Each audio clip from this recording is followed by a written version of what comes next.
ప్రార్థన చేసుకుందాం. మమ్ములను మిక్కిలిగా ప్రేమించిన మా పరలోకపు తండ్రి, మీ యొక్క పరిశుద్ధమైన ఘనమైన నామమును బట్టి స్తోత్రాలు వందనాలు తండ్రి.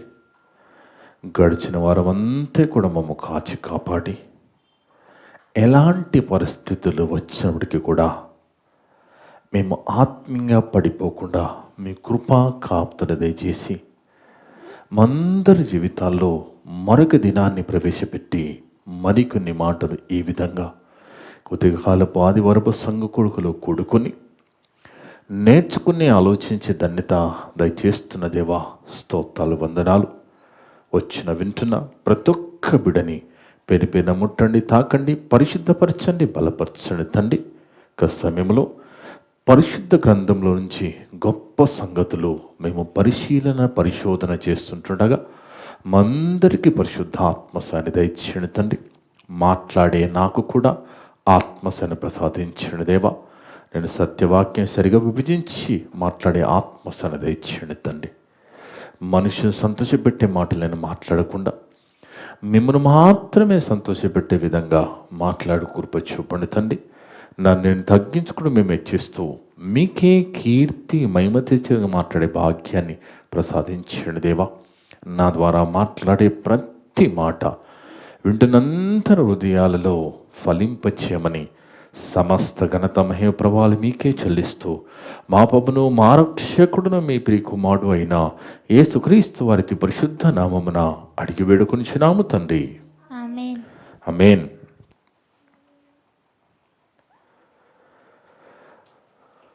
ముందుగా దేవునికి స్తోత్రం చెల్లిద్దాం. కూడి వచ్చిన సంఘస్థులకు, ఆన్లైన్ ద్వారా యూట్యూబ్ ద్వారా వింటున్న దేవుళ్ళందరూ కూడా యేసుక్రీస్తు నామమున వందనాలు. దేవుని బిడ్డలారా, దేవుని మహాకృపను బట్టి మనమంతా ఈ విధంగా ఇక ఆదివారపు సంఘ కొడుకులు కొడుకుని మరి ఒక గొప్ప సంగతిని నేర్చుకుని ఆలోచించే ధన్యత దయచేసిన తండ్రికి యేసుక్రీస్తు ద్వారా కృతజ్ఞతాస్తుతులు చెల్లిద్దాం. ఆమేన్. ఈరోజు దేవుడు సంఘాన్ని ఆన్లైన్ ద్వారా యూట్యూబ్ ద్వారా వింటున్న ప్రతి ఒక్క బిడ్డని ప్రేమించి మనందరి కోసము ఏర్పాటు చేసిన అంశం దేవుడు పరిశోధించిన రాయి. దేవుడు పరిశోధించిన రాయి. చూడండి దేవుని బిడ్డలారా, మనమంతా కూడా సంఘానికి వస్తున్నప్పుడు హృదయాలు తెరుచుకొని రావాలి, హృదయము తెరుచుకొని వినాలి, మనస్సును త్యాగం చేసుకుని దేవుని మాటలు పట్టుకోవాలి. ఎందుకంటే దేవుని బిడ్డలారా, దేవుని మాట శక్తివంతమైనది. కానీ అంత శక్తివంతమైన మాట మనలో పనిచేయడం లేదు అంటే మాటలో శక్తి ఉంది, మనలోనే తేడా ఉంది.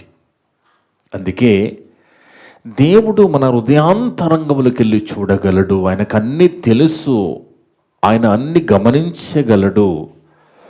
మనుషులను మాయ చేయొచ్చు కానీ దేవుణ్ణి మాయ చేయలేము. కనుక చెబుతున్న మాటలు హృదయాలు తెరుచుకొని వింటేనే ఆ మాటలు మన హృదయాల్లో మన మనసులో నాటబడతాయి. ఎప్పుడైతే మన హృదయాల్లో దేవుని మాటలు నాటబడుతున్నాయో ఖచ్చితంగా మన ప్రవర్తన ఆ మాటలను బట్టి ఉంటుంది దేవుని బిడ్డలారా.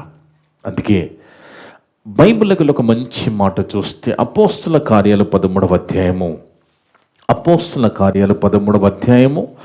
6 నుంచి 10 వరకు చదువుతూ ఆలోచిద్దాం దేవుని బిడ్డలారా. అపోస్తుల కార్యాలు 13వ అధ్యాయము 6 నుంచి 10 వరకు. వారు ఆ ద్వీపమంతటా సంచరించి, చూడండి, ఇక్కడ పౌలు గారితో ఉన్న దాసులు ఎవరైతే సహదాసులుగా ఉంటున్నారో, పరిచర్యలో మరి పౌలు గారితో పాటు సేవ చేస్తున్నారో వాళ్ళంతా కూడానట వారు దీపమంతా సంచరించి అంటే పౌలు గారు చేసిన సేవ ఒక గ్రామాల్లోనే కాదు, పట్టణాల్లోనే కాదు, ద్వీపాలు కూడా వదిలిపెట్టలేదట వాళ్ళు. చూడండి, ద్వీపమంతా సంచరించి అని రాస్తున్నాడు అంటే ద్వీపంలో ఉన్న వారికి కూడా వాక్యం చెబుతున్నారని మనకు అర్థమవుతుంది. చదవమ్మ 13 6-10 వరకు. వారు ఆ ద్వీపమందంతటా సంచరించి పాపు అను ఊరికి వచ్చి గారడీవాడును అబద్ధ ప్రవక్తయునైన బరయేసు అనే ఒక యోధుని చూచిరి. వాళ్ళు పరిచయం చేసుకుంటూ ఆ పాపు అనే ఊరికి వెళ్ళినప్పుడు ఆ ద్వీపంలోనట ఒక గారడీలు చేసేవాడు. గారడీలు చేసేవాడు అంటే ఎవరండి? గారడీ చేయడం అంటే కన్న ముందే లేనిది ఉన్నట్టుగా చూపించడం, అబద్ధాన్ని నిజంగా నమ్మించడం. అంటే మన ముందు ఏదో చేసేస్తారు, తర్వాత ఆలోచిస్తే అక్కడ ఏముండదు, కానీ ఆ సమయంలో మాత్రం ఏదో ఉన్నట్టుగా మనము భ్రమపడిపోతాం. కనికట్టు చేయడం. ఈ గారడీవాడు ఆ సమయంలో వీళ్ళు దేవుని పరిచయం వెళుతున్న సమయంలోనట అక్కడ గారడీవాడు ఉన్నాడట. అతని పేరు బరయేసు అని రాయబడి ఉన్నది. వాడు ఏం చేస్తున్నాడంటే గాడిలు చేస్తూ ఉన్నాడు. అంటే దాని అర్థం ఏంటి? అక్కడ పరిచర్య చేస్తున్న దేవుని మాటలను నమ్మకుండా వీడు చెడగొడుతున్నాడు అక్కడ. అర్థముందా దేవుని బిడ్డలారా? అందుకే మనము కూడా మన స్నేహితులు ఎలాంటి వారు, ఎవరు మన ఫ్రెండ్స్, ఎవరి దగ్గరికి వెళుతున్నాము, ఎవరితో సహవాసం కలిగి ఉంటున్నాము అన్నది మనం చాలా జాగ్రత్తగా చూసుకోవాలి. అర్థముందా? మరి ఫోన్తో సహవాసం చేశామనుకో, ఈ ఫోన్ అనేది కూడా కత్తి లాంటిది, కోసేస్తుంది, నరికేస్తుంది. అంత ప్రమాదకరమైనది మన చేతిలో ఉన్న ఫోన్.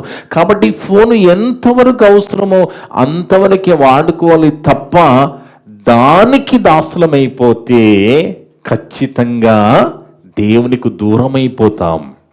ఎందుకంటే బైబిల్ ఏం చెప్పిందంటే ఒకడు దేనికి దాసులై ఉంటారంటే దేని చేత జయింపబడతాడో వాళ్ళు దానికి దాసులని. ఈ మాట ఇలాగే ఉంచి ఒకసారి చదువుకొని మళ్ళీ ఇక్కడికి వద్దాం. 1 పేతురు పత్రిక 2:19 1 పేతురు పత్రిక 2వ అధ్యాయము 19వ వచనం. దేవుని బిడ్డలారా, 1 పేతురు పత్రిక 2వ అధ్యాయము 19వ వచనం. ఎవడైనను అన్యాయముగా 1 పేతురు పత్రికమ్మ 2:19 ఎవడైనను అన్యాయముగా శ్రమ పొందుచు చూడండి ఇక్కడ, క్షమించండి, 2వ పేతురు పత్రిక 2:19 2వ పేతురు పత్రిక, క్షమించండి, 2వ అధ్యాయం 19వ వచనములో ఒకడు దేని వలన జయింపబడునో దానికి దాసురగును కదా. ఫోన్ నిన్ను జయిస్తుంది అనుకో.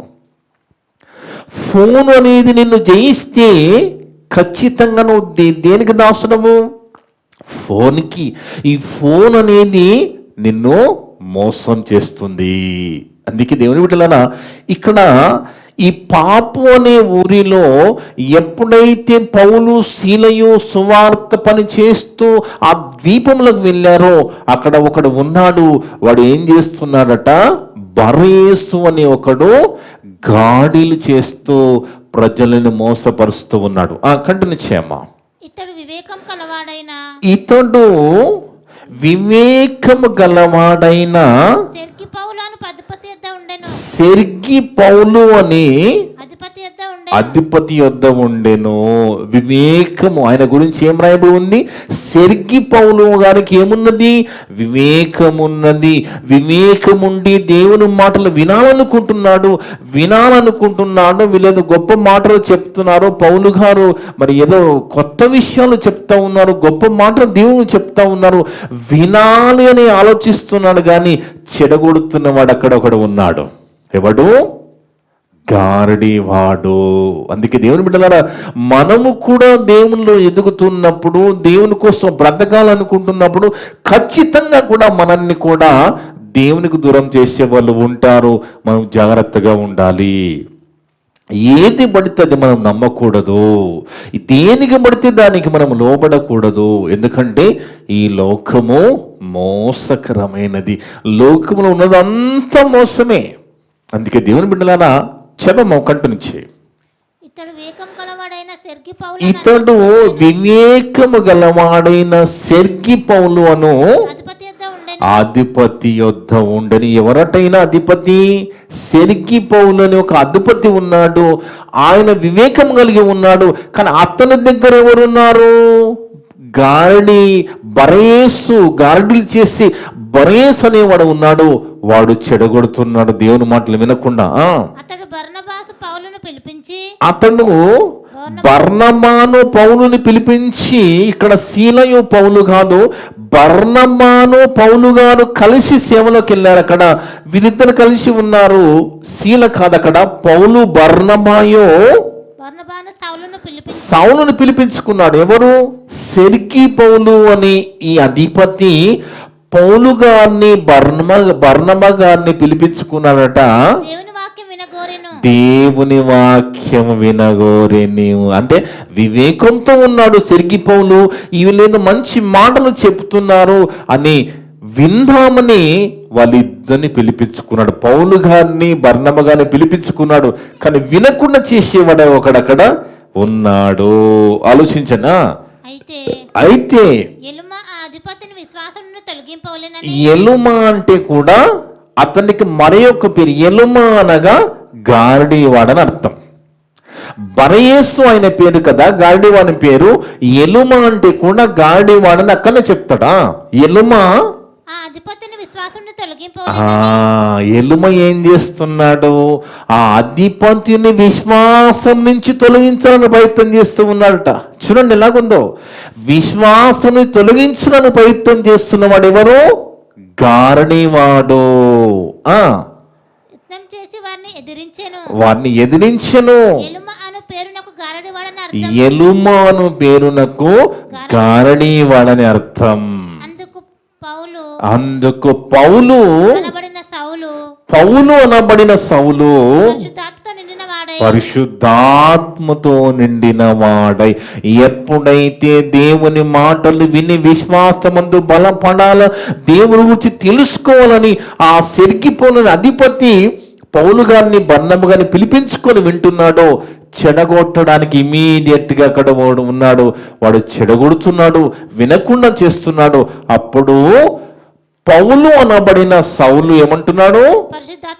పరిశుద్ధాత్మతో నిండిన వాడై అతన్ని తేరి చూచి సమస్త కపటముతోను సమస్త దుర్మార్గముతోను నిండినవాడా.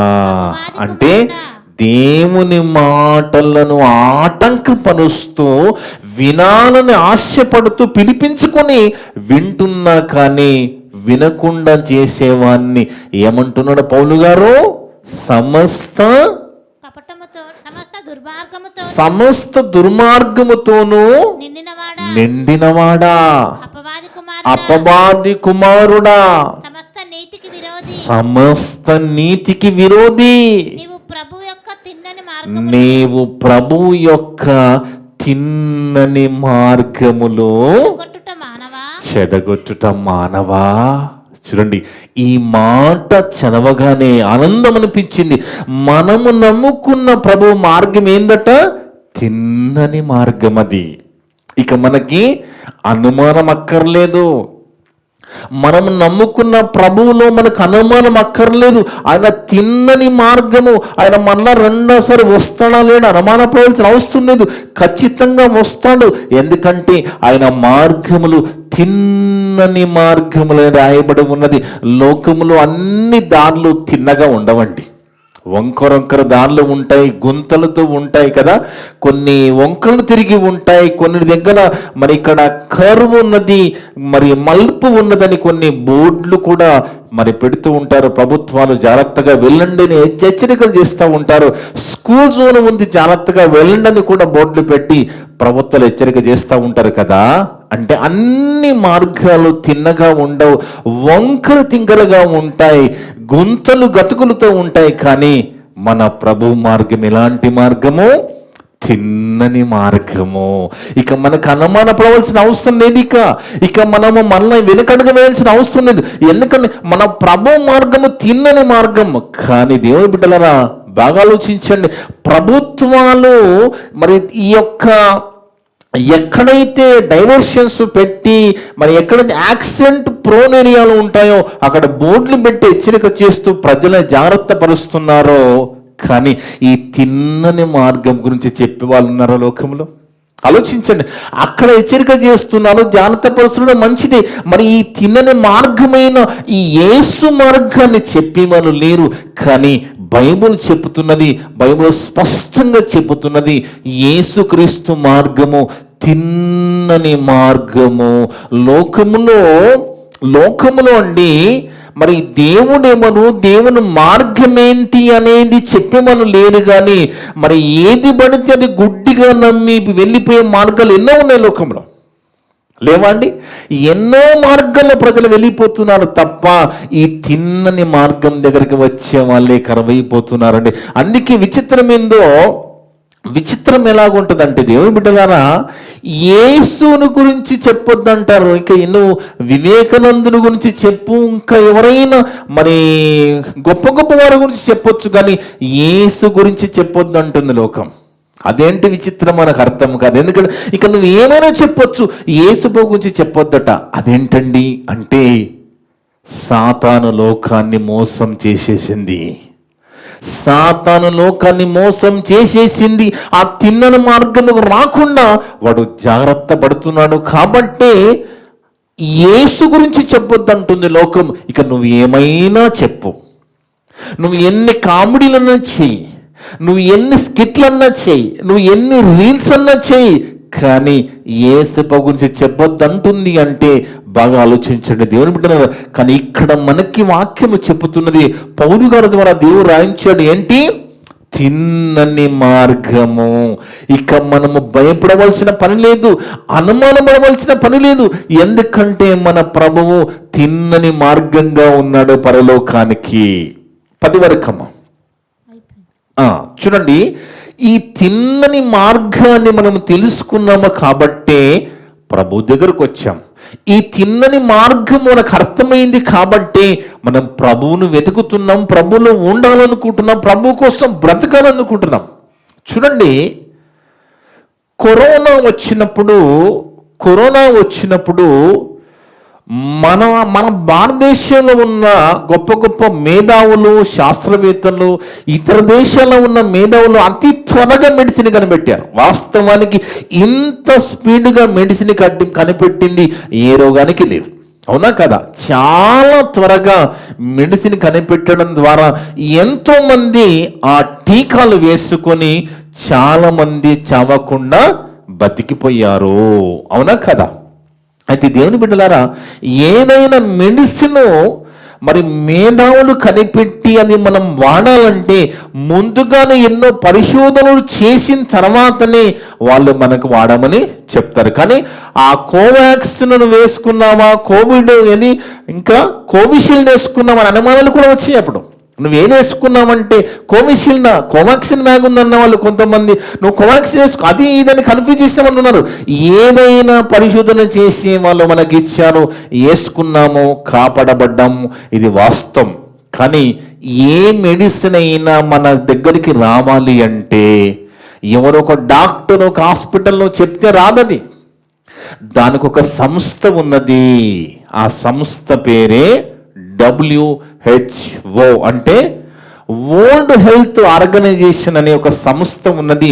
వాళ్ళంతా పరిశోధించిన తర్వాతనే ఆ మెడిసిన్ మన దాకా వస్తుంది, మనం వాడగలుగుతున్నాం అనేది మనకు అర్థమవుతే, ఇక్కడ యేసు ప్రభు గురించి కూడా దేవుడు రాయించిన మాట ఏందో తెలుసా అండి? యేసు ప్రభు గురించి కూడా పరిశోధన జరిగిందట. అర్థమవుతుందండి. యేసు ప్రభు గురించి కూడా పరిశోధన జరిగింది. నేను గుడ్డిగా నమ్మడం లేదు. బైబిల్ కలిగిన మనము ఎవరైనా ప్రశ్నించాలని కోరుకుంటాం, మనని ప్రశ్నించాలని కోరుకుంటాము. ప్రశ్న వేస్తున్న మనం అనం. ఎందుకంటే బైబిల్లో ఉన్న దేవుడు నిజ దేవుడు కనుక, ఆ తిన్నని మార్గంలో మనం ఉన్నాము కనుక ఎవరు ఏ ప్రశ్న వేసినా మనని సాత్వికంతో సమాధానం చెప్పమన్నది బైబిల్.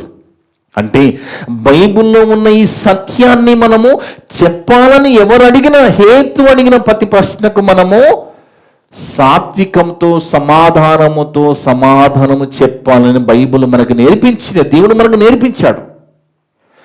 కానీ దేవుని బిడ్డలారా, వాస్తవానికి మనం ఆలోచిస్తే ఇక్కడ యేసు ప్రభు గురించి కూడా దేవుడు రాయించిన మాట ఏంది అంటే, యేసు ప్రభు గురించి కూడా పరిశోధన జరిగిందట. యెషయా గ్రంథం 28వ అధ్యాయం 16వ వచనంలో చదువుకుంటే దేవుని బిడ్డలారా, యెషయా గ్రంథం 28వ అధ్యాయము 16వ వచనం మనం జాగ్రత్తగా చదివితే, యెషయా గ్రంథం 28వ అధ్యాయము 16వ వచనం, ప్రభువుకు యెహోవా ఇలాగు సెలవిచ్చుచున్నాడు, సియోనులో పునాదిగా రాతిని వేసిన వాడను నేనే. సియోను అనగా యెరూషలేములో సియోనులో పునాదిగా రాతిని వేసిన వాడను నేనే అంటున్నది ఎవరు? తండ్రి అయిన దేవుడు చెప్తున్న మాట. ఏమంటున్నాడు? ప్రభువుకు యెహోవా ఇలాగు సెలవిచ్చుచున్నాడు, సియోనులో పునాదిగా రాతిని వేసిన వాడను నేనే, అది పరిశోధింపబడిన రాయి. అర్థముందా దేవుడు? ఆ రాయి ఏందట? పరిశోధింపబడిన రాయి. ఇక మనకు అనుమానం అక్కర్లేదు, ఇక డౌట్ అవసరం, నో డౌట్ అన్నమాట. ఎలాంటి అనుమానం అక్కర్లేదు. పరిశోధింపబడిన రాయి దేవుడు పరిశోధించి పంపించాడు భూమి మీదకి మన కోసం. అదే చెప్తున్నాడు, అది పరిశోధింపబడిన రాయి, అమూల్యమైన తలరాయి, బహుస్థిరమైన పునాది అయిన మూలరాయి అయి ఉన్నది. విశ్వసించువాడు కలవరపడడు. విశ్వసించువాడు కలవరపడడు. కానీ కలవరపరిచేది ఒకడు ఉన్నది లోకంలో. అంటే నమ్మిన దాన్ని మీద అనుమానం తీసుకువచ్చేవాడు సాతానుగాడు లోకంలో ఉన్నాడు. వాడు అనుమానాలకి కర్త. ఎవడు వాడు? అనుమానమునకు కర్త సాతానైతే విశ్వాసమునకు కర్త యేసు ప్రభువారు. చూడండి, అంటే నువ్వు విశ్వసిస్తే కలవరపడవు. ఎందుకంటే ఇది పరిశోధింపబడిన రాయి. ఆలోచించండి దేవుని బిడ్డలారా, పరిశోధింపబడిన రాయిగా యేసు ప్రభుని భూమి దిగి పంపించి తండ్రి అయిన దేవుడు రాయించిన మాట మనం ఆలోచిస్తే ఇక నీకు అనుమానం అక్కర్లేదయ్యా. అన్ని పరీక్షలు జరిగిన తర్వాతనే, పరిశోధన జరిగిన తర్వాతనే ఆ రాయిని తలరాయిగా భూమి మీదకి నేను పంపించానంటున్నాడు తండ్రి. ఆలోచించండి, బాగా ఆలోచించండి దేవుని బిడ్డలారా. ఎందుకంటే పరిశోధింపబడిన రాయి అయిన యేసు ప్రభు దగ్గరికి మనం వచ్చాము కదా. వచ్చిన తర్వాత ఇక అనుమానాలు ఉండకూడదు. మళ్ళా ఏంటో మరి, వస్తాడా రాడా, మనము మళ్ళా పరలోకం తీసుకుపోతాడా లేదా, ఇలాంటి అనుమానాలకు తావులేదు. ఇక ఇలాంటి అనుమానాలకు తావులేదు. బైబిల్ అంతా నేను చాలా చదువుకుని దేవుణ్ణి గట్టిగా నమ్మానండి. దేవుల్లో గట్టిగా ఉండగలుగుతున్నానంటే కారణం ఒకటే, బైబిల్ ఖచ్చితంగా ప్రతిదీ చెప్పింది. యేసు ప్రభు విషయంలో స్పష్టంగా చెబుతున్నది. ఆయన తిన్నని మార్గం పరలోకానికి, ఆయన మార్గంలోకి వచ్చి ఆయన నమ్ముకొని ఆయన మాటలకు లోబడి బతికితే ఖచ్చితంగా ఆయన ద్వారా రేపు మనకు దేవుడు పరలోకం ఇవ్వబోతున్నాడు. ఇది మనము నమ్మాలి. నమ్మాలంటే మనలో విశ్వాసం ఉండాలి. కానీ విశ్వాసం చెడగొట్టేవాడు ఒకడు లోకంలో ఉంటాడు. వాని మాటలు వినొద్దు మనము, వాడు చెడగొట్టడానికే తిరుగుతూ ఉంటాడు. కానీ మనము నమ్ముకున్న మన ప్రభు యేసు ప్రభు ఎవరు? ఆయన పరిశోధింపబడిన రాయి. ఆలోచించండి, ఆయన ఎవరట? పరిశోధింపబడిన రాయి అని. ఇదే వాక్యాన్ని ఎత్తి పట్టుకుని కొత్త నిబంధన కాలం మొదటి 100 సంవత్సరాలు కూడా పేతురు భక్తుడు రాస్తున్నాడు. చూడండి, ఒకటో పేతురు పత్రిక 2వ అధ్యాయం 6-7 వచనాలు చూస్తే, ఒకటో పేతురు పత్రిక 2వ అధ్యాయము 6-7 వచనాలు దేవుని బిడ్డలారా. ఇదిగో నేను ముఖ్యమును ఏర్పరచబడినదియు అమూల్యమునకు మూలరాతి అనేది ఉంటది కదా. ప్రతి ఇంటికి ప్రారంభంలో పునాది వేస్తున్న ఒక మూలరాతిని పెట్టి దాని నుంచి ప్రారంభిస్తారు కన్స్ట్రక్షన్. అందుకే మూలరాతిని సియోనులో స్థాపించుచున్నాను, ఆయన యందు విశ్వాసముంచువాడు ఏ మాత్రమును సిగ్గుపడడు. ఎందుకు సిగ్గు కలుగుతుంది నీకు అంటే నీ విశ్వాసములో తేడా ఉన్నది. నువ్వు ఎందుకు సిగ్గు కలుగుతుంది నీకంటే నీ విశ్వాసం సరిగా లేదు కనుక నువ్వు విశ్వాసము కలవాడమో లేదు నిన్ను నువ్వే పరీక్షించుకోవాలి. ఎవరు పరీక్షించని దగ్గరకు వచ్చి బైబిల్ చెప్పిన మాట, నువ్వు విశ్వాసం కలవాడమో కాదో నిన్ను నీవే పరీక్షించుకుంటే నీకు అర్థమవుతుంది దేవుని బిడ్డలారా. అందుకే ఇక్కడ ఏమంటున్నాడు పేతురు భక్తుడు, సియోనులో స్థాపించుచున్నాను, ఆయనందు విశ్వాసముంచు వారు ఏ మాత్రమును సిగ్గుపడరు అను మాట లేఖనమందు రాయబడి ఉన్నదని విశ్వసించుచున్న మీకు ఆయన అమూల్యమైన వాడు. విశ్వసింపని వారికైతే, విశ్వసిస్తున్న మనకెవరు మన ప్రభు అమూల్యమైన వాడు. ఇక ప్రభు తర్వాతనే ఇదైనా మన జీవితంలో మొదటి స్థానం ఆయనకే. ఆలోచించండి, మొదటి స్థానం మన జీవితంలో ఆయనకే అండి. ఆయన తర్వాతనే ఏదైనా, ఆయన తర్వాత ఏదైనా కాబట్టి ఈరోజు నేను ఇక్కడ ఉన్నాను.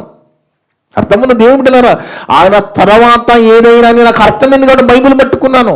ఆయన తర్వాత ఎన్ని ఇబ్బందులైనా పడాలి సిద్ధపడాలి. ఎందుకంటే ప్రభు మొదటి స్థానం నా జీవితంలో, మీ స్థానంలో కూడా ఉండాలి. ఒక సేవకుడు అనేవాడు దేవుని మాటలు చెబుతున్నప్పుడు ఆ మాటలు వింటున్న వాళ్ళలో పని చేస్తున్న లేదో కూడా చూస్తాడు. నేనైతే చూస్తాను. నా ద్వారా దేవుడు చెప్తున్నా మీరు మారుతున్నది ఇంచు నేను పరిశీలన చేస్తూ ఉంటాను. నేను చాలా భయంకరమైన స్కానర్, నేను చాలా స్కాన్ చేయగలను నేను. ఎందుకంటే నేను పడుతున్న ఈ కష్టం నేను మా దేవుని మనం నేర్చుకుని మీకు విత్తుతున్నప్పుడు మీరు ఆత్మీయంగా ఫలిస్తున్నా లేదా, ఆ ప్రతిఫలము వస్తుందా లేదా అనేది ప్రతి క్షణం నేను గమనిస్తూ ఉంటాను, ఆలోచిస్తూ ఉంటాను. ఎన్నో రకాలుగా మీకు ఏదో రీతిన మీరు దేవుని మాటలు విని వాక్యం నిలబడ నేను ప్రయత్నం చేస్తూ ఉంటాను. కానీ ఎప్పుడు కూడా దేవుని బిడ్డ సేవకుడు అనేవాడు తనను తాను చూపించుకోవద్దు. ఈరోజు అలాంటి వాళ్ళు ఎక్కువైపోయారు. వాళ్ళకి వాళ్ళు చూపించుకొని వాళ్ళు హైలైట్ అయిపోతున్నారు. యేసు ప్రభు కనబడడం లేదు, కానీ కనబడవలసింది ప్రభు. పరిశోధింపబడిన రాయి కనబడాలి తప్ప సేవకుడు కనబడకూడదు. సేవకుడు వాక్యం విత్తి పక్కకు జరిగిపోవాలి దేవుని బిడ్డలారు. ఎందుకంటే ఆయన కన్నా మాట ఆయనది కదా. మనం ఎవరమండి? మనం ఎవరమో? పోస్ట్ మ్యాన్ ఉద్యోగం మనది. నాది పోస్ట్ మ్యాన్ ఉద్యోగం. పోస్ట్ మ్యాన్ ఉద్యోగం ఏంటి? వచ్చిన లెటర్ అడ్రస్ సరిగా చూసి వాళ్ళకి అందించడమే నా పని. అంటే బైబిల్లో దేవుని మాట నేను చదువుకుని నేర్చుకుని దాన్ని సరిగా విభజించి మీకు అందించడమే నాకు దేవుడిచ్చిన ఉద్యోగం. వింటున్న మీ పని ఏంటి? వింటున్న మాటలు హృదయంలో నాటుకుని హృదయాలు తెలిసి అలా బ్రతుకుతున్నారా లేదా చూసుకోవాల్సిన పని మీ మీద ఉన్నది, నా మీద ఉన్నది. కానీ దేవుని బిడ్డలారా, అందుకే ఇక్కడ చెప్తున్న మాట, విశ్వసించుచున్న మీకు ఆయన అమూల్యమైన వాడు. విశ్వసింపని వారికైతే ఇల్లు కట్టువాని ఏ రాతిని నిషేధించిరో అదే మూలకు తలరాయి ఆయను, మరియు అది అడ్డురాయను అడ్డుబండయో ఆయను. చూడండి దేవుడులారా, తలరాయి తలగడ ఇప్పుడైతే తలగడలు ఎలా ఉన్నాయి, దిండ్లు ఎలా ఉన్నాయండి? చాలా మెత్తటి దిండ్లు కదా. రకరకాల క్వాలిటీతో మనం దిండులు వాడుకుంటున్నాం కదా. కానీ పాత కాలంలో కొన్ని సంవత్సరాలు వెనక్కి వెళితే ఆ కాలంలో తలరాయిగా తలగడగా ఏం వాడేవాళ్ళంటే రాయినే వాడేవారు. బైబిల్లో రాయబడింది చూడండి, ఆదికాండం 28:18. మరి ఇక్కడ యాకోబు గారు రాయినే తలగడగా వాడుతుండగా రాయబడి ఉన్నది. ఆదికాండం 28:18 చదువుకుంటే దేవుని బిడ్డలారా, ఆదికాండం 28:18 తెల్లవారినప్పుడు యాకోబు లేచి తాను తలగడగా చేసుకున్న రాయిని తీసి దాన్ని అంటే ఏ రాయినైతే తలగడగా అంటే తల కింద పెట్టుకొని పడుకున్నాడండి, తలగడగా చేసుకున్నాడు రాయిని. అంటే అలాంటిది ఇప్పుడు మనం వచ్చే కాలానికి మంచి మంచి మరి పిల్లోస్ వచ్చేసాయి కదా, మెత్తని మనం వాడుతూ ఉన్నాం కదా దేవుని బిడ్డలా. ఇప్పుడు యేసుప్రభు గురించి రాయబడిన మాట మూలకు తలరాయి ఆయను. అంటే యేసు ప్రభు అనే తలరాయి లోకం పక్కకి పెట్టింది, ఇంకా ఏమేమో వెతుకుతున్నది, మోసపోయింది లోకం, మోసపోతూనే ఉన్నదండి. లోకం ఇప్పటికి కూడా మోసపోతూనే ఉన్నది. కాబట్టి ఆ తలరాయి అయినా యేసును వద్దంటుంది దేవుని బిడ్డలారా. ఆ తలరాయి ఆ తిన్నని మార్గమైన యేసును వద్దంటుంది, ఇంకా ఏదేదో మార్గాలు వెతుక్కుంటూ వెళ్ళిపోతుంది. సాతాను లోకాన్ని మోసం చేసిందని మనకు అర్థమవుతుంది దేవుని బిడ్డలారా. అందుకే మనం లోకములో బతుకుతున్నప్పుడు చిన్న పాపము పెద్ద పాపము అని మనం లెక్కలేస్తూ ఉంటాం. చిన్న అబద్ధమే కదా, చిన్న పాపమే కదా అని మనం మాట్లాడుకుంటూ ఉంటాం. కానీ ఇక్కడ బైబిల్ ఏం చెప్పిందంటే హెబ్రీ పత్రిక 12:2 హెబ్రీ పత్రిక 12:2 చదువుకుంటే దేవుని బిడ్డలారా, హెబ్రీలకు రాసిన పత్రిక 12:2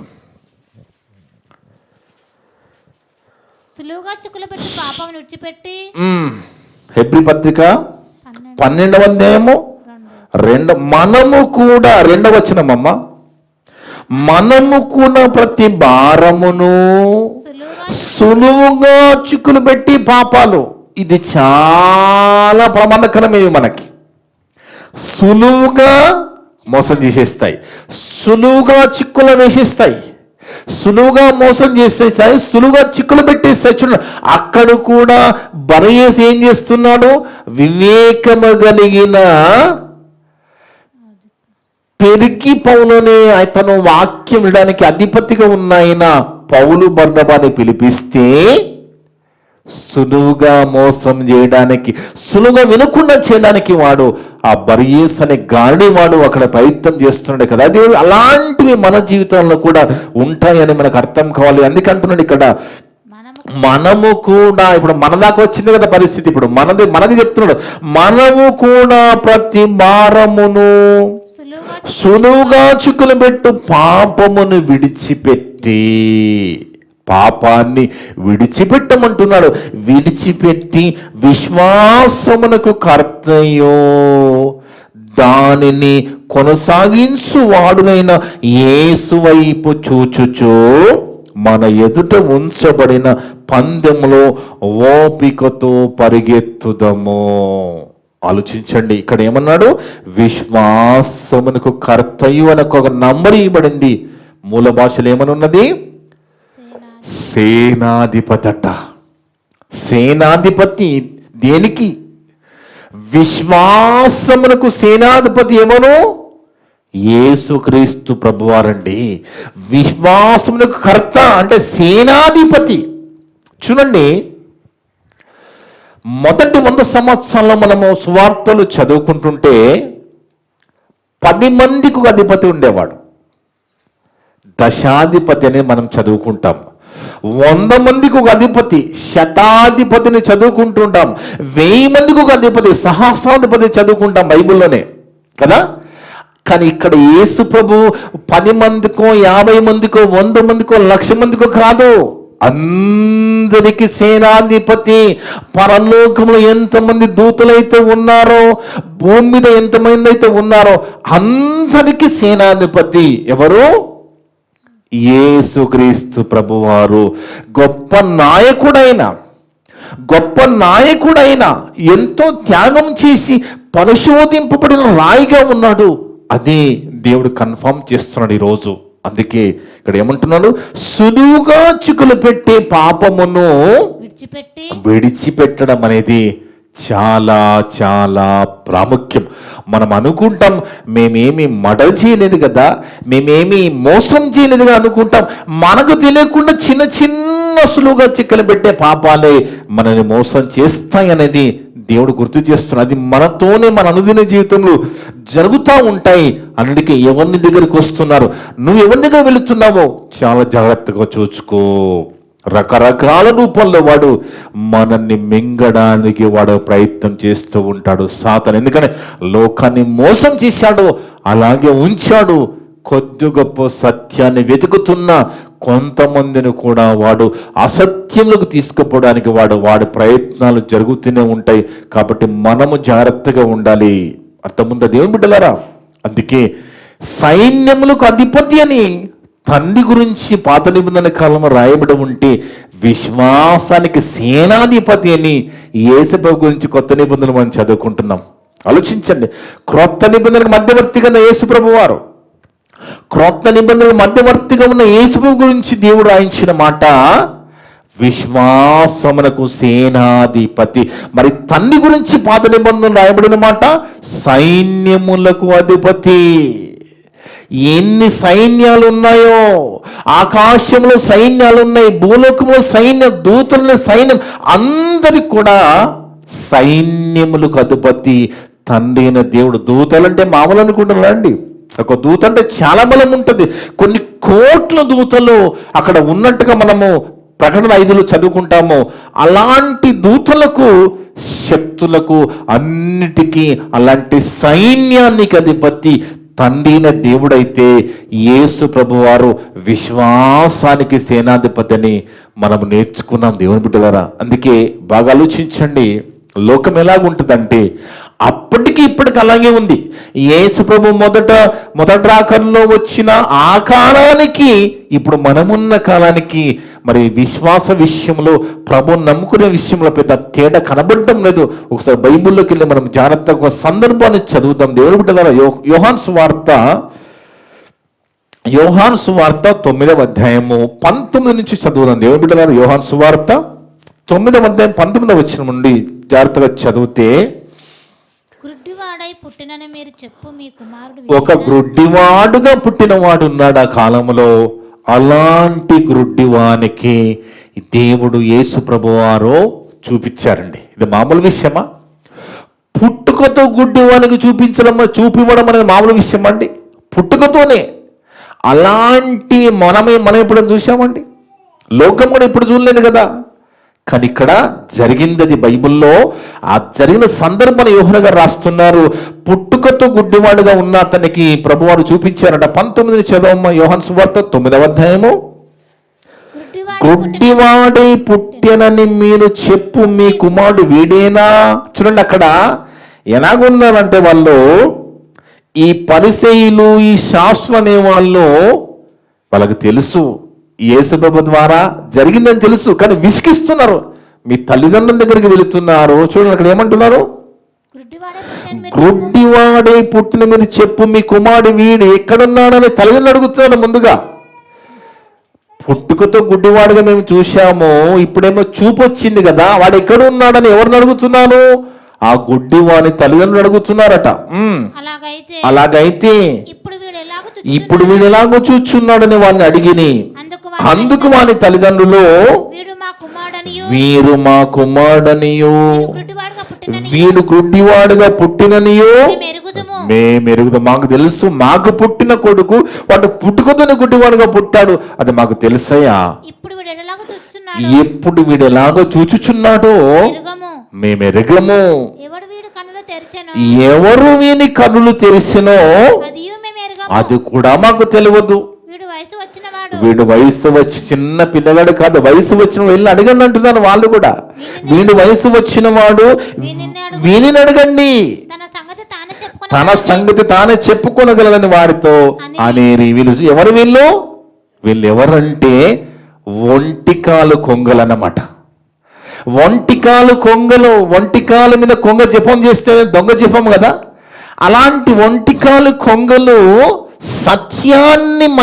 సత్యాన్ని కప్పిపెట్టడానికి, సత్యాన్ని మరుగుపరచడానికి ఎన్నో రకాలుగా నాడు పరిసయ్యులు శాస్త్రులు కూడా ఇబ్బంది పెడుతూ ఆ సత్యమైన ప్రభు దగ్గరికి రాకుండా ఎన్నో ప్రయత్నాలు వాళ్ళు చేస్తున్న సందర్భంలో ముందుగా తల్లిదండ్రులను అడిగితే వాళ్ళు ఇమ్మీడియట్గా మా కొడుకు పెద్దవాడే వీళ్ళు అడగమన్నారు. కానీ వాస్తవానికి ఆ తల్లిదండ్రులు కూడా తెలుసు యేసు ప్రభు వారు చేశారని. కానీ ఒకవేళ ఆ యేసు ప్రభు పేరు చెప్తే వాళ్ళని ఆ తల్లిదండ్రులను సమాజం నుంచి వెలివేస్తారు. చదవమ్మా. వాని తల్లిదండ్రులు యూదులకు భయపడి, చూడండి, వాళ్ళ తల్లిదండ్రులు యూదులకు భయపడి అలాగ చెప్పారు. ఎలాగ చెప్పారు? వెళ్ళి ఆయన మాకైతే తెలియదు, వాడు వాస్తవానికి పుట్టుకతో గుడ్డివాడిగా పుట్టాడు, మేమే తల్లిదండ్రులము, కానీ ఎలా చూపించిందో మాకు తెలియదు, వాడిని అడగండి, వాడు పెద్దవాడని. అలా ఎందుకు చెప్పారట అంటే వాని తల్లిదండ్రులు యూదులకు భయపడి అలాగూ చెప్పిరి. ఎందుకనినా ఆయన క్రీస్తు అని ఎవడైనను ఒప్పుకొని ఎడల వానిని సమాజ మందిరంలో నుండి వెలివేతుమని యూదులు అంతకు మునుపు నిర్ణయించుకొని ఉండేది. చూడండి, దేవుడు ఆయన క్రీస్తు, ఆయన అభిషక్తుడు, ఆయన దేవుని కుమారుడు, ఆయన రక్షకుడని ఎవరైనా నోటితో చెప్పాను, ఒప్పుకున్నాను అనుకోండి, వాళ్ళని ఏం చేస్తారట? సమాజంలో నుండి వెలివేతులని యూదులు ముందుగానే వార్నింగ్ ఇచ్చారట. అందుకే ఈరోజు కూడా వాక్యం తెలిసిన వాళ్ళని కూడా అలాగే చూసే కొన్ని సంఘాలు ఉన్నాయి. కొన్ని సంఘాలు నీకు వాక్యం ఎక్కువగా తెలిసిన వాక్యం తెలుసుకుని వాక్యం మాట్లాడుతున్నప్పుడు మనల్ని కూడా వెలివేసే పరిస్థితులు కనబడతా ఉంటాయి అక్కడక్కడ. ఇది ఈదులకు భయపడి అలాంటి సందర్భం వాళ్ళు కూడా జరిగింది. కావున వాని తల్లిదండ్రులు వాడు వయసు వచ్చిన వాడు వానిని అడుగుడనిది, కాబట్టి వారు గుడ్డివాడై ఉండిన మనుషుని రెండో మారు పిలిపించి దేవుని మహిమపరచము, ఈ మనుష్యుడు పాపి అని మేము ఎరుగుదుమని వానితో చెప్పగా వాడు కూడా మొండోడే, అతను కూడా మొండివాడే అండి. అందుకే ఏమంటున్నాడు చూడండి, వాడు ఆయన పాపియో కాదు అదంతా మీరు పడండి, నాకు సంబంధం లేదు. మీరు ఆయన పాపి అంటున్నారు కదా, ఆయన పాపియో కాదో మీరు పడండి, నాకు కూడా నాకు సంబంధం లేదు. ఒకటి మాత్రం నాకు తెలుసు, ఏంటంటే నేను గుడ్డివాడునై ఉండి ఇప్పుడు చూచుచున్నాను అనేను. ఇప్పుడు నేను గుడ్డివాడుగా ఉన్నాను, ఇప్పుడు చూచున్నాను. అందుకు వారు ఆయన నీకేమి చేసెను, నీ కనులు ఎలాగ తెరిసింది మరలా వారిని అడగగా వాడు ఇందాక మీతో చెప్పాను కదయ్యా, ఏంటి విచికించడము, ఆల్రెడీ చెప్పాను కదా, చెప్పిన మాటని మరలా అడుగుతున్నారండి. చూడండి, ఇందాక మీతో చెప్పి తిని కానీ మీరు వినకపోతేనే, మీరెందుకు మరలా వినగోలుచున్నారు, మీరును ఆయన శిష్యులగుటకు కోరుచున్నారా? ఏమి చూడండి ఎలాగున్నాయి ఆయన మాటలు. మీరు కూడా శిష్యులు అయిపోతారా, మరలా అడుగుతున్నాను మాట్లాడుతున్నాడు, విసిగెత్తిపోతున్నాడు. ఆ కండు చూపు పొందిన ఆ గుడ్డివాడు కూడా చూడండి, లోకంలో కూడా ఎలాగుంటారంటే వారు మారరు, మారేవారిని మారనీయరు, వారు వినరు, వినేవారిని విననీయరు. ఇలాంటి వారు ఉంటారండి. అలాంటి వారు ఎక్కువ మంది ఉంటారు. ఎందుకంటే అరచేతిని అడ్డుపెట్టి సూర్యుని ఆపగలరండి? అరచేతిని అడ్డు పెడితే నీ ముఖానికి పెట్టుకుంటే సూర్యుడు కనబడనేమో, కానీ సూర్యుని దగ్గరికి వెళ్ళి నీ చేతిని పెట్టి నువ్వు ఆపలేవు అనేది మనకు అర్థమవుతున్నప్పుడు యేసు ప్రభు విషయంలో ఎన్ని అడ్డంకులు జరిగినా ఎవరి వల్ల కాదది, ఎవరు ఆపలేరండి. ఇది ప్రభువారు పుట్టుక నుంచి ప్రారంభమైంది. ఇది యేసు పుట్టుకతోడని హేరోదు రాజు ద్వారా ప్రయత్నం ప్రారంభమైంది, ఈ రోజుకు ప్రయత్నం జరుగుతుంది, కానీ ఎవరి వలన కాదు. ఎందుకు? అది పరిశోధింపబడిన రాయది, ఒరిజినల్. అది ఒరిజినల్ యేసు ప్రభు, ఒరిజినల్ దేవుడు, నిజ దేవుడైన ఆయనను ఆపడం ఎవరి తరము కాదు. అందుకే ఇక్కడ కూడా వాళ్ళు మరలా విసిగిస్తూ అడిగినప్పుడు ఎందుకయ్యా మళ్ళీ రెండోసారి అడుగుతున్నారు, మీరేమైనా నాకు శిష్యులు అవుతారా అన్నప్పుడు వాళ్ళు ఏమంటున్నారు? అందుకు వారు నీవే వాని శిష్యుడము. చూడండి వాళ్ళ భాష, నీవే వాని శిష్యుడము, మేము మోషే శిష్యులు. మోషేలాగా ఉన్నాడండి, మోషే వీళ్ళలాగా ఉన్నాడా? మోషే గారు ఎంత భయభక్తులు బతికాడు, దేవుని విషయంలో ఎంత వాక్యాన్ని లోబడి బతికాడు కదా. కానీ వీళ్ళేం చేస్తున్నాను, యేసు ప్రభువును తృణీకరిస్తున్నారు, ఇబ్బంది పెడుతున్నారు. ఆ అద్భుతాన్ని ప్రజలకు తెలిసిపోతే ఎంతో మంది ప్రభులోకి వచ్చేస్తారని వాళ్ళు సత్యాన్ని కప్పిపుచ్చడానికి ప్రయత్నం చేస్తున్న ఒంటికాలు కొంగలు వీళ్ళంతా. అంటే మాకు యెహోవా దేవుడు ఈయనెవరు అన్నట్టుగా వాళ్ళ ఉద్దేశం. మాకు యెహోవా దేవుడు మరి ఈయనెవరు అని మాట్లాడినట్టుగా వాళ్ళు ఆ పరిస్థితుల్లో ప్రవర్తిస్తూ ఉన్నారు. అందుకే వాళ్ళు మేము మోషే శిష్యులము, దేవుడు మోషేతో మాట్లాడినని ఎరుగుదుము గాని వీడెక్కడి నుండి వచ్చినో ఎనుగమని చెప్పి వారిని దూషించిరి.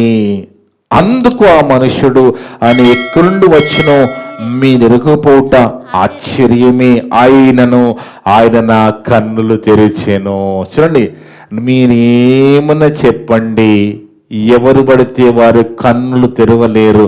ఆయన దేవుని కుమారుడు కాబట్టి కన్నులు తెరిచానన్నట్టుగా గుడ్డివని మాటలు బట్టి మనకు అర్థమవుతుంది. మీరు ఏమని చెప్పండి, ఆయనే నా కన్నులు తెరిచాను. 32 చదవమ్మా.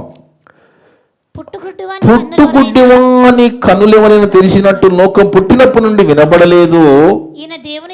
ఈయన దేవుని యొద్ద నుండి వచ్చిన వాడు కాని ఎడల ఏమీ చేయడని వారితో గుడ్డివాడు ఎలా చెప్తున్నాడు చూడండి. ఈయన ఖచ్చితంగా దేవుని నుంచి వచ్చిన వాడే, దేవుని దగ్గర నుంచి వచ్చినాడు కాబట్టి పుట్టుకతో గుడ్డివానిగా ఉన్న నా కన్నులు తెరిచాడు, నా కన్ను చూపించాడు. వాళ్ళ వల్ల అయిందండి. ఆ పరిసయ్యులు, ఆ శాస్త్రులు, ఆ యూదులు ఏమైనా కను చూపించగలిగారా? ఇవ్వలేదు కదా, ఇవ్వలేకపోయాడు కదా. మరి ప్రభువు కను చూపించినప్పుడు మరి దేవుని మహిమపరచాలా, ప్రభువుని నమ్ముకోవాలి కదా. వాళ్ళు నమ్ముకోరు దేవుని బిడ్డలారా. వాళ్ళు నమ్ముకోకపోగా ఆ పుట్టుగ్రుడ్డివాడు చూపు పొందిన తర్వాత విసిగిస్తున్నారు.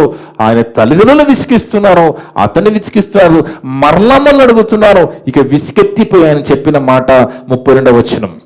పుట్టుగుడ్డివారి కన్నులు ఎవరైనా తెరిచినట్టు లోకం పుట్టినది మొదలుకొని ఎప్పుడు వినబడలేదు. ఈయన దేవుని యొద్ద నుండి వచ్చిన వాడు కాని ఎడల ఏమీ చెయ్యనేరడు. గడ్డి మేట దగ్గర కుక్క తెలుసా మీకు? గడ్డి మేట దగ్గర కుక్క అని ఒక సామెత. గడ్డి మేట, గడ్డి కుప్ప దగ్గర కుక్క. వాస్తవానికి కుక్క అనేది గడ్డి తినదు. కుక్క గడ్డి తింటుందండి? తినదు. కానీ ఆ గడ్డి కుప్ప దగ్గర ఉండి ఆ గడ్డి మేయడానికి వస్తున్న పశువులను ఆపేస్తూ ఉంటది. అలాంటి వారు వీళ్ళు యూదులు, పరిసయ్యులు. వాళ్ళు తినరు, వాళ్ళు తినేవాడిని తిననియరు, వాళ్ళు నమ్మరు, నమ్మేవాడిని నమ్మనియరు. ఇలాంటి వాళ్ళే ఉంటారు దేవుని బిడ్డలారా. అదే జరుగుతుంది ఇక్కడ. ఎన్నిసార్లు చెప్పినా చివరికి ఈయన దేవుని యొద్ద నుండి వచ్చినవాడు కానీడలా ఏమి చేయనేరని వారితో చెప్పాను. అందుకు వారు నీవు కేవలం పాపై పుట్టినవాడు, నీవు మాకు బోధించవచ్చితివా అని వానితో చెప్పి వానిని వెలివేశారట. సమాజం నుంచి వెలివేశారు. కానీ వెలివేయబడిన ఆయనని ప్రభు హత్తుక్కుంటాడండి. అర్థముందా దేవుని బిడ్డలారా? అంటే మా యూద మతం వేరు, మా కులం వేరు అని వాళ్ళు అతన్ని వెలివేసిన కుల మతాలు లే దేవుడు ఆయనని దగ్గర తీసుకుంటాడండి. అది మనం మర్చిపోదు. ఎందుకంటే ఈ రోజు కూడా ఈ కుల మతాలతో చాలా మంది వెలివేయబడే వాళ్ళు ఉన్నారు. కానీ విశ్వాసం ఒక్కటే, ప్రభు ఒక్కటే, తనైన దేవుడు ఒక్కడే, పరిశుద్ధాత్ముడు ఒక్కడైన బైబిల్ చెప్తుంది. మరి ఒక్కడైనా యేసుని నమ్ముకున్న తర్వాత కూడా మనలో ఇలాంటి భేదభావాలు వస్తున్నాయంటే మీరు బాగా ఆలోచించాలి. ప్రభు ఒక్కడే కదా. తీయం ఒకసారి ఎఫెసీ పత్రికలో చూడండి. ఎఫెసీ రాసిన పత్రికలో, ఎఫెసీ పత్రిక 4వ అధ్యాయము 5వ వచనం. ఎఫెసీ పత్రిక 4వ అధ్యాయము 5వ వచనం. ప్రభు ఒక్కడే, విశ్వాసం ఒక్కటే, బాప్తిస్మము ఒక్కటే, అందరికి తన్నైన దేవుడు ఒక్కడే. ఇంత స్పష్టంగా చెబితే మరి అందరికి యేసు ఒక్కడే కదా, అందరికి తనే దేవుడు ఒక్కడే కదా. మరి ఎందుకు మీ డినామినేషన్ ప్రాబ్లం? నీ డినామినేషన్ వేరు, నా డినామినేషన్ వేరు, నువ్వు ఇది ఎంత ఎందుకు వచ్చింది అంటే సాతానుగాడు ఎక్కడో ప్రవేశించేశాడు, గోడ దిగి వచ్చేసాడు సంఘంలోకి. వాడు ఏం చేస్తున్నాడు? చిన్న భిన్నం చేస్తున్నాడు. తమ్ముడు చెప్పాడు సతీష్ ఇంతకు ముందు, సంఘాలోకి వెళుతున్నప్పుడు ఆ సంఘం అంటే క్రీస్తు శరీరము, మనమంతా అవయవాలు కదా, మట్టి గోడలు కాదు కదా. మట్టి గోడలా? చర్చ్ అంటే మట్టి గోడలా అండి? చర్చ్ అంటే సంఘమే కదా, మనమే కదా. దేవుడు తన చేతులు కట్టుకున్న మారము, యేసు ప్రభు దేవుడు తన స్వరక్తంతో కొన్న సంఘము కదా. కానీ ఏం చూస్తున్నారంటే పైన మెరుపులు చూస్తున్నారు. ఎంత పెద్దగా ఉన్నది దేవాలయం, దానికి ఎలాంటి డెకరేషన్లు ఉన్నాయి, ఎన్ని ఆర్మాటాలు ఉన్నాయి, ఎంతమంది వస్తున్నారు, ఇది చూస్తున్నారు తప్ప అక్కడ ఏమి చెబుతున్నారని చూసేవాళ్ళు ఎంతమంది అండి? అక్కడ ఏమి చెప్పబడుతున్నది? నేను పరలోకం నడిపించే మాటలు చెప్పబడుతున్నాయా, లేదా అక్కడక్కడ సమాధి వరకు తిప్పే మాటలే చెప్పబడుతున్నాయా? నువ్వు లోకం నుంచి మనం సంఘంలోకి వచ్చిన తర్వాత మళ్ళా లోకాన్ని ఇక్కడ ప్రకటిస్తే ఇక్కడ రావడం ఎందుకు? ఆలోచించండి. లోకాన్ని విడిచి చీకట్లోంచి వెలుగులోకి వచ్చాం. దేవుడు వెలుగై ఉన్నాడు కదా, యేసు ప్రభు వెలుగు కదా. వెలుగు దగ్గరకు వచ్చిన తర్వాత, వెలిగింపబడిన తర్వాత మరలా లోకం ఎందుకండి మనకి? అందుకే దేవుని బిడ్డలారా బాగా అందుకే చెల్లెమ్మలు కానీ అక్కయ్యలు కానీ మనం వండుకున్న పాత్రలు ఉంటాయి కదా, వంట చేసిన పాత్రలో వాళ్ళకు ఓపిక ఉంటే నైటే కడుక్కొని పడుకుంటారు. లేదు ఎక్కువ బలం ఉంది, సరే తెల్లారు కూడా లేచి కడుక్కుందామంటే కొంతమంది తెల్లారు లేచి కూడా వంట పాత్రలు శుభ్రం చేసుకుంటారు కదా దేవుని బిడ్డలారా కదా. వంట పాత్రలు శుభ్రం చేసుకోవడం మనకు అర్థమైంది, కానీ హృదయాలు శుభ్రం చేసుకునే సంఘానికి రావాలి. ఏ విధంగా రాత్రే లేదని ఉదయం లేవగానే నీ వంట పాత్రలను శుభ్రంగా చేసుకుంటే తప్ప నువ్వు వండుకోలేవని నీకు అర్థమైందో, ఎందుకుతో నువ్వే వండుకున్నావు కదా, మధ్యాహ్నం వండుకున్నావు, సాయంత్రం ఎందుకు మరి క్లీన్ చేయడము? ఎప్పుడు ఆలోచించావా? మధ్యాహ్నం వండుకున్న అన్నం పాత్ర, కూర పాత్ర మరలా ఎందుకు అడుగుతున్నావు? ఎందుకు అడుగుతున్నావు అంటే అది శుభ్రంగా ఉండాలని. అది శుభ్రంగా ఉండాలని నీకు అర్థమైంది కాబట్టి కడుగుతున్నావు కదా. దేవుడు కూడా అంటున్నాడు, మన హృదయాలు కూడా శుభ్రంగా ఉండాలి, పరిశుభ్రంగా పరిశుద్ధత కలిగి ఉండాలి. అలా ఉంటేనే మన హృదయంలోకి దేవుని వాక్యము ఎక్కుతుంది. అందుకే దైవ వ్యతిరేకమైనవి మనసులో పెట్టుకుని సంఘంలో వచ్చి కూర్చుంటే దేవుని మాటలు ఎల్లవాళ్ళకి గుర్తుపెట్టుకోండి.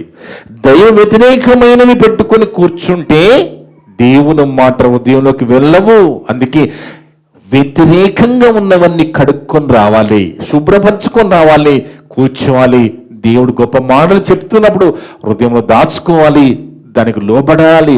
ఇక ఈ వారం విన్నాం, ఈ వారానికి మళ్ళీ చివరి కొత్త మాటలు కాదు. ఇక్కడ ఏ వారము చెప్పబడిన మాటలు ఆ వారము హృదయంలో నాటబడుతూ ఉండాలి. కొత్త విషయం దేవుడు మాట్లాడినప్పుడు, కొత్త మాట నీకు చూపించినప్పుడు దానికి లోబడాలి, దాని ప్రకారం బతకడం అనేది చాలా ముఖ్యమండి. ఎందుకంటే నేను చాలాసార్లు చెప్పాను, చెప్పడం గొప్ప విషయం కాదు, చెప్పేవాళ్ళు కూడా గొప్పవాళ్ళు కాదు, కానీ దాని ప్రకారంగా బ్రతికే వాళ్ళే చాలా చాలా గొప్ప వాళ్ళని యేసు ప్రభు వారు స్వయంగా చెప్పారు. తన తల్లిని, తన సహోదరులు అక్కడికి వచ్చినప్పుడు ప్రభువారు చెప్పిన మాట ఒకసారి మీరు తీయగలిగితే తీసి చదవండి. చివరిగా మీరంతా ఒకవేళ మాటలు తీయగలిగితే తీసి ఇమెంట్గా చదవండి. దేవుని బిడ్డల ప్రభువారు చెప్పిన గొప్ప మాట, ఎవరు నా తల్లి, ఎవరు నా సహోదరులు, నా తండ్రి చిత్త ప్రకారం చేయవాలి కదా నా తండ్రి. నా ముఖం చూస్తున్నాడు, చూడండి, తీయండి ఒకసారి.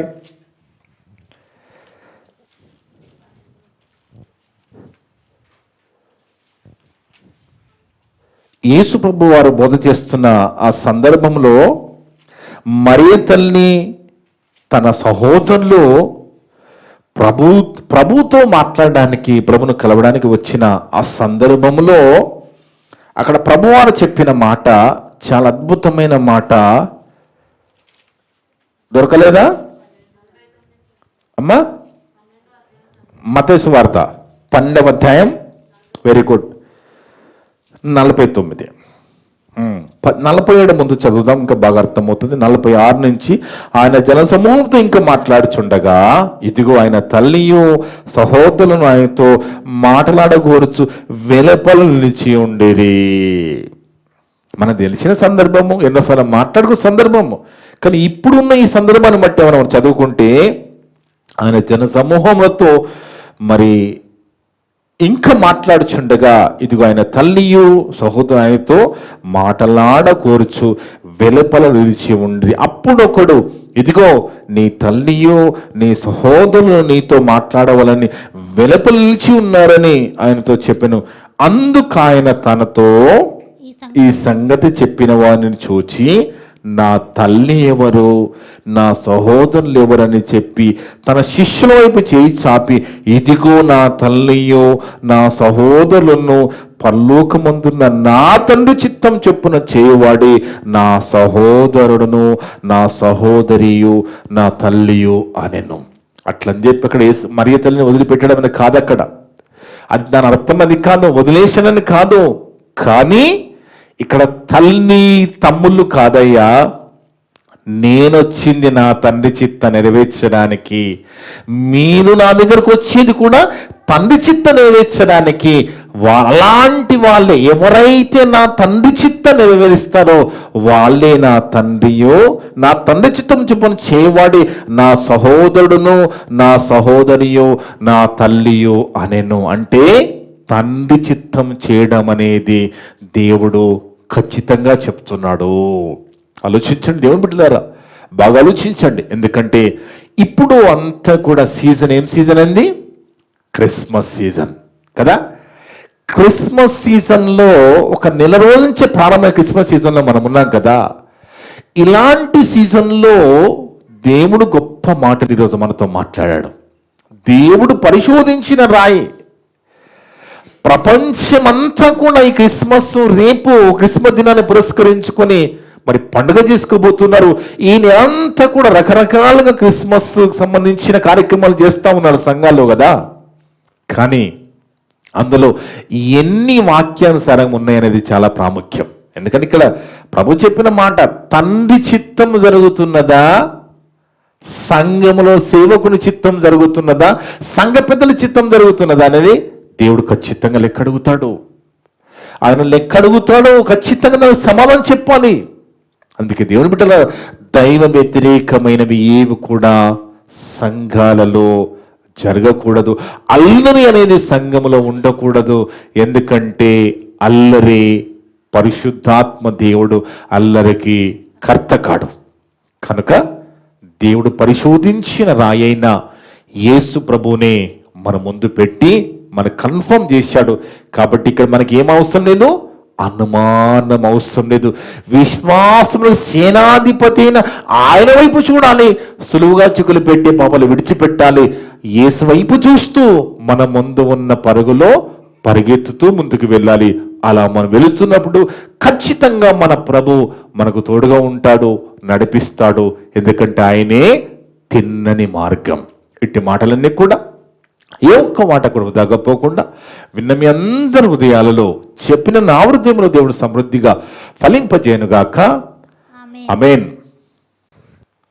మమ్మలను మిక్కిలిగా ప్రేమించిన మా పరలోకపు తండ్రి, మీ యొక్క పరిశుద్ధమైన ఘనమైన నామమును బట్టి స్తోత్రాలు వందనాలునైనా. గొప్ప దేవుడవు తండ్రి, గొప్ప మాటలు మందరితో మాట్లాడే విధానం బట్టి స్తోత్రాలు వందనాలు. అవును తండ్రి, మాకు ఎలాంటి అనుమానము లేదు నైనా, సంపూర్ణంగా నమ్ముతున్నాము తండ్రి. ఎన్నో ఆధారాలు, ఎన్నో రెఫరెన్సులు, ఎన్నో వాక్యాల ద్వారా మమ్మల్ని బలపరచడానికి, మాకు నేర్పించడానికి, మీరున్న లోకము మేము రావడానికి ఎంత ప్రయత్నం చేస్తున్నావు తండ్రి. అతను మట్టి స్తోత్ర చెల్లిస్తున్నాం. మీరే పరిశోధించి మీ చేతి పరిశోధింపబడే రాయిగా ప్రభువాన్ని 2000 సంవత్సరాల కింద భూమి దిగి పంపించారంటే మమ్మల్ని ఎంతగా ప్రేమిస్తున్నాడు తండ్రి. అతను బట్టి స్తోత్ర చెల్లిస్తున్నాం. ఆ పరిశోధించబడే రాయి అది తిన్నని మార్గమని, ఆ తిన్నని మార్గంలో మేము ఉంటే ఖచ్చితంగా మీరు లోకం వస్తామని మాతో మాట్లాడేవరైనా అందును బట్టి స్తోత్రాలు. అలా మిరునలోకము వచ్చే విధంగా బ్రతుకుడు కావలసిన శక్తిని, బలాన్ని, ఆత్మశనం అందరికీ ప్రసాదించండి తండ్రి. నాకు ఇచ్చిన ఈ చిన్న సంఘంలో ఎవరు కూడా ఆత్మీయంగా పడిపోకుండా మీ కృపలో జ్ఞాపకపరుచుకోండి. మేమంతా కూడా చిన్న సంఘమైనప్పటికీనైనా మేము స్తుతిస్తూ మహిమపరుస్తూ ఎత్తబడే సంఘంగా ఉండే గొప్ప భాగ్యాన్ని ప్రసాదించండి తండ్రి. ఈ దినాన నా ద్వారా మాట్లాడిన ప్రతి మాట విన్న సంఘస్థులందరి హృదయాలలో, యూట్యూబ్ ద్వారా ఆన్లైన్ ద్వారా వినబోతున్న అందరి హృదయాలలో ఫలింపచేయండి తండ్రి. మేమంతా కూడా కేవలం వాక్యము చదివి విని వదిలిపెట్టి మమ్మల్ని మేము మోసపరచుకోకుండా విన్న మాటల ప్రకారంగా జీవించే ధన్యత దయచేయమని సమస్త ఘనత మహిమ ప్రభావాలు మీకే చెల్లిస్తూ మా ప్రభును మా రక్షకుడును మీ ప్రియ కుమారుడు అయిన యేసుక్రీస్తు వారి పరిశుద్ధ నామమున అడిగి వేడుకొనిచున్నాము తండ్రి. ఆమేన్. ఆమేన్. మీ అందరికీ వందనాలు. I'm an albatross.